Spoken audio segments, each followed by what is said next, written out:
ఏంటో ట్రిక్ మా పాప మామూలు కూడా తెలుసుకుంటారు. అంటే అప్పుడు సిగరెట్లు కొనుక్కోవడానికి అంత డబ్బులు ఉండేవి కాదు. కాబట్టి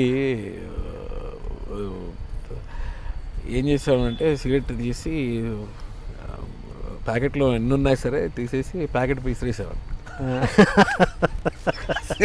ప్యాకెట్ విసిరేసా అంటే ఒకటే ఉందిరా షేర్ చేసుకున్నాలే అని చెప్పి, లేకపోతే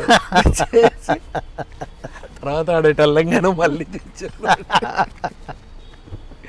అదో ట్రిక్ ఉండేది అప్పుడు. చాలా క్యాజువల్గా అనమాట, తెలియకూడదు. ఒకసారి ట్రిక్ తెలుసుకొని ఎక్కబడ్డారంట కదా.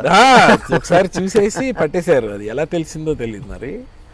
జనరల్గా ఏం చేస్తా అంటే తీసుకొని సిగరెట్ పెట్టుకుని ఖాళీ డబ్బా అంటే మామూలుగా ఇలా నలిపేసి ఇసిరేయడమో ఏది చేస్తాం కదా, ఊరికి వెళ్ళాలని పడేస్తాం కదా.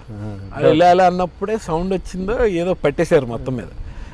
ఇలా చేస్తున్నాడని ఎవరో చెప్పారు. చెప్పిన తర్వాత వీళ్ళు చూసి ఇసిరేయంగానే పరిగెత్తుకుంటే వెళ్ళి తీసుకున్నారు. ఫాస్ట్గా వెళ్ళి ఆ సిగరెట్ ప్యాకెట్ తీసుకుని చూస్తే అందులో ఇంకా ఉన్నాయి. మన కూడా ఇదా చేస్తున్నాడు ఎలా కనిపెట్టారో తెలియదు. రాఘవ చెప్పాడు. రాఘవనా?